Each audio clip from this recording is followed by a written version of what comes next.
দে বলছি, দে। সব খালি তুই একাই খাস। তোমাকে গাড়িগুলো আমি কিনে দেই, আর তুমি তুমি এগুলো ভেঙে কিনা মেকানিজ করো। বলছে কি, তোমার বুঝি বাবা নেই? হ্যাঁ হ্যাঁ, আজ থেকে আমরা তোমার বন্ধু। তোমার নামটাই তো জানা হলো না। রফিক সাহেব, আপনাকে চাকরি থেকে বরখাস্ত করা হলো। আমরা আজ থেকে আর কখনোই অপচয় করব না আমাদের জন্য। আয় আয় আয় আয় আয়, দি দি দি দি দি দি, আয় আয় আয়।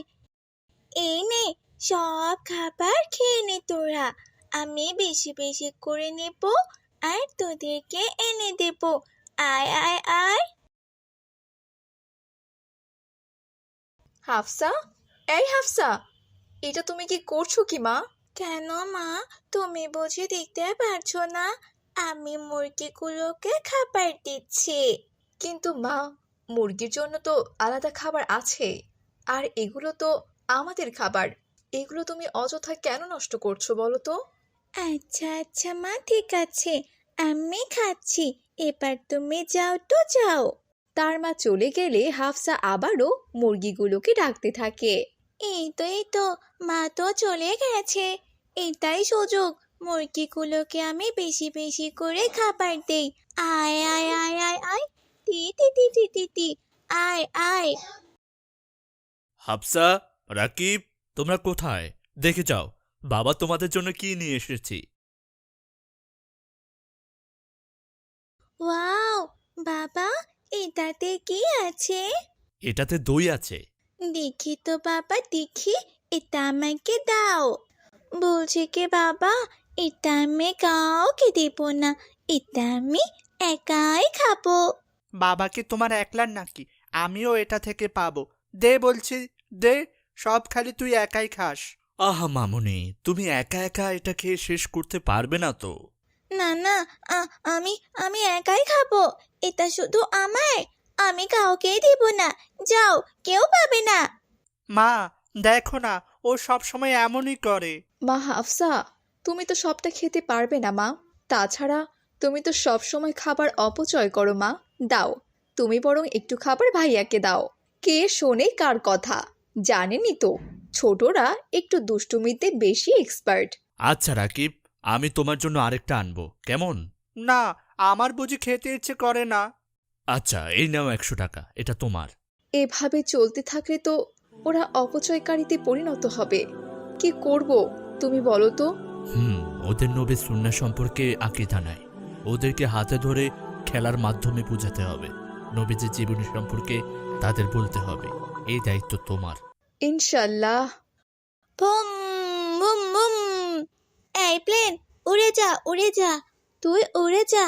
ওর ওর বলছি। উফ, আব্বু, এমন খেলনা কেউ এনে দেয় নাকি? হ্যাঁ, আমার কোনো কথাও শোনে না, আবার দেখছি ওড়েও না।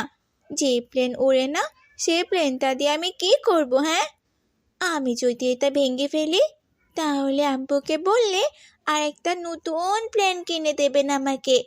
না ভাঙলে তো নতুন প্লেন দেবেই না। এসব কথা বলে হাফসা প্লেনগুলোকে ভাঙতে শুরু করে। হাফসা যখন প্লেনগুলোকে ভাঙছিল, ঠিক তখনই সেখানে হাফসার বাবা চলে আসে আর তাকে বলতে থাকে, এগুলো কি করতেছ মা তুমি? এত দামি খেলনাগুলো কেন ভাঙছ? উফ আব্বুজান, আপনি আমাকে এমন প্লেন কিনে দিয়েছেন যেটা একদমই উঠছে না, খুবই বাজে। এগুলো তো রিমোটের, রিমোট না নিয়ে উড়ালে তো উড়বেই না। ও আচ্ছা, এবার আমি বুঝেছি। কিন্তু আমার এগুলো উড়াতে একদমই ভালো লাগে না। এগুলো তো ইন্টারনেট থেকে তুমি পছন্দ করে কিনেছ। যাই হোক মা, অপচয়কারীর পরিণতি অনেক ভয়াবহ। তুমি একজনের অপচয়ের জন্য আল্লাহ আমাদের সবাইকে শাস্তি দিতে পারেন। কেন কেন বাবা, আল্লাহ তাআলা আমার জন্য তোমাদের উপর কেন সাজা দেবেন? কারণ আমরাই তো অপচয়ের জন্য দায়ী। আমরা যদি তোমাকে নিষেধ না করি, ফেরাতে চেষ্টা না করি, বেশি খেলনা কিনে না দেই, তাহলে আমরা বাবা মাও অপচয় করি। আমাদের বাবা মায়ের দায়িত্ব ছেলে মেয়েদেরকে বোঝানো। এদিকে রাকিব তার গাড়ি ভেঙে মোটর বের করেছে, তাই তার মা তাকে বোঝাচ্ছে। এসব তুমি কি করছো কি বাবা?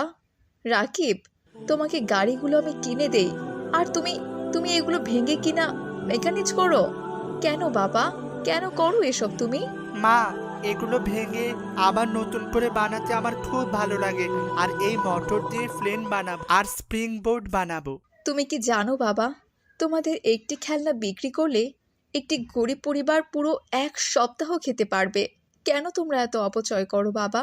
এখন তো তোমার বাবার অনেক টাকা আছে, যা ইচ্ছে অপচয় করো। যদি তোমার বাবা অনেক গরিব থাকতো তখন তখন কি করতে? সেটা কি তোমরা একবারও ভেবে দেখেছো? উফ মা, আগে গরিব হয়ে নেই, তারপর দেখা যাবে। আর আমাকে বকলে আমি আর মাদ্রাসায় যাব না।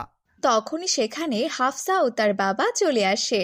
রাকিব, এ কি বলছো তুমি? মায়ের সাথে কেউ এভাবে কথা বলে? আসো, তোমরা দুজনে আমার সাথে আসো। কোথায় নিয়ে যাবে বাবা? রাকিব, তোমার নষ্ট গাড়িটা লুকিয়ে নিয়ে আসো। তারপর রাকিবের বাবা তাদেরকে নিয়ে একটি গরিব পরিবারের কাছে যায়। তারা সেখানে পৌঁছে দেখল একটি গরিব ছেলে আনমনে খেলা করছে। একে কি বাবা, এটা তুমি আমাদেরকে কোথায় নিয়ে এলে? আর এটা দিয়ে কি করছে বাবা? আসলে বাবা তার কাছে কেন এনেছে, আর তার কাছে ওটাই বা কি? যাও, তোমরাই গিয়ে তাকে জিজ্ঞেস করে আসো। আর তোমার নষ্ট গাড়িটাও তাকে দিও, তাহলেই বুঝতে পারবে হয়তো। তারপর হাফসা ও রাকিব তার কাছে যায় আর হাফসা বলতে থাকে, এই তোমার কাছে এটা কি? তোমরা কারা? এটা আমার খেলনা, এটা দিয়ে আমি খেলা করি। আর রাত হলে পাশে নিয়ে ঘুমাই, সকালে উঠে আবার খেলা করি। এটা কি দিয়ে বানিয়েছো? এটার যে চাকা দেখছো, এই চাকাটি জুতা গোল করে কেটে বানিয়েছি, আর বোতল দিয়ে তৈরি করেছি। বলছি কি, তোমার বুঝি বাবা নেই? আছে তো।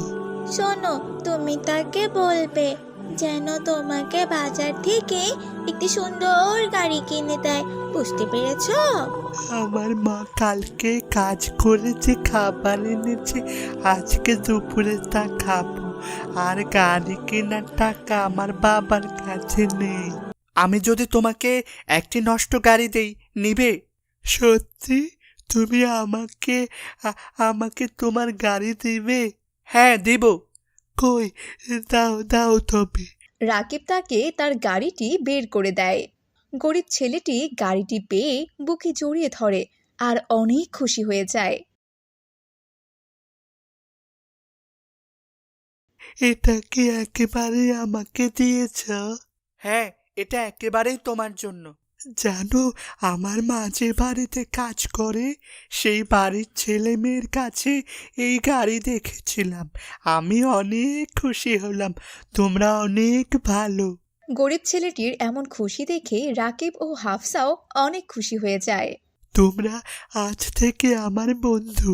হ্যাঁ হ্যাঁ, আজ থেকে আমরা তোমার বন্ধু। তোমার নামটাই তো জানা হলো না। তোমার নাম কি বন্ধু? আমার নাম তাওহিদ। তোমার? আমার নাম তো হাফসা। আর আমার ভাইয়ার নাম রাকিব।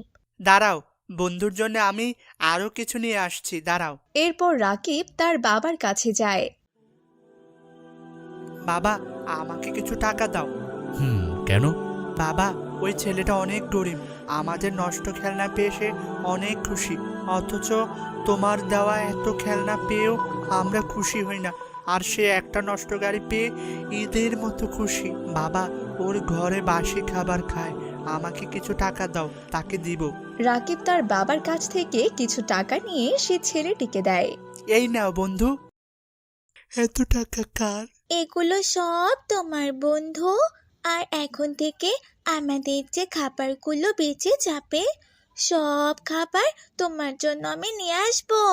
আর খাবার আমি কখনোই নষ্ট করব না। বন্ধুরা, তোমরা অনেক ভালো। আমার মা আসলে তোমাদের কথা বলবো। আচ্ছা বন্ধু, আমরা তাহলে আসি। আবার পরে দেখা হবে ইনশাল্লাহ। আসসালামু আলাইকুম। আবার এসো বন্ধুরা। এভাবে কেটে যায় বেশ কিছুদিন। কিছুদিন পর রফিক সাহেবের অ্যাক্সিডেন্টে চাকরিটা চলে যায়। রফিক সাহেব, আপনাকে চাকরি থেকে বরখাস্ত করা হলো।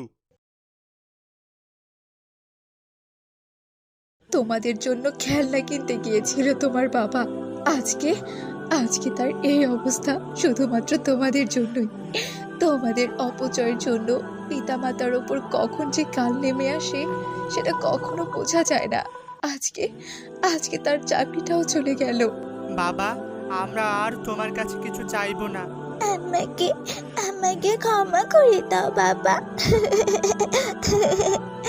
বাবা, আমরা আর তোমাকে কখনোই কষ্ট দিব না, আর কখনো কোনো কিছুই চাইবো না।